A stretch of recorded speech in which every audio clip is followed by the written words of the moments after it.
This story started more than 40 years ago, right here in the city of Highland Park. How it ends, in some ways, is really up to you. Angela Lugo Thomas, Glenda McDonald, and Mama Shu are helping me take us all back in time to August of 1974. She was out delivering her newspapers, and like every other child at that age was. Her father also was a delivery driver, and so he was helping her with her route. Her name is Edith Pershman. Her sister and a family friend were in the car too.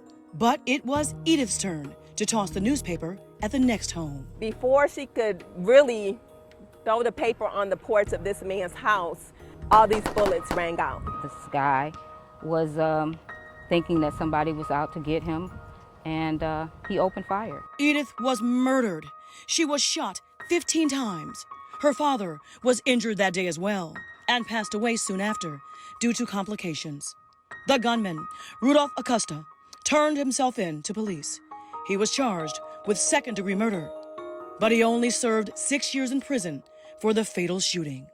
Just knowing that she was killed on my birthday, it just sends chills. Now, we get to why we're all standing together here. Because for so many years, these ladies have taken care of this neighborhood. But recently, one conversation with Glenda, the former city council president pro tem, shook Angela to her core. I've lived there 20 years and never knew until last month that this area is the city park and that it was named after Edith Pershman. The park was named after her in 1975, and this is what it looks like. Her sister, who unfortunately has passed now, she really was talking about how the park was abandoned and it was never developed. But it just felt important to me. I'm sorry. It's been 45 years since this park was dedicated to her name. I can't let that anniversary pass without putting a sign on it. So Angela got one, bearing Edith's name and the story of how her life came to an end. It just touched my heart. And Mama Shu, a Highland Park matriarch, the founder of the world-renowned Avalon Village, brought some children to the park to share and say a prayer. And actually pour libations for her.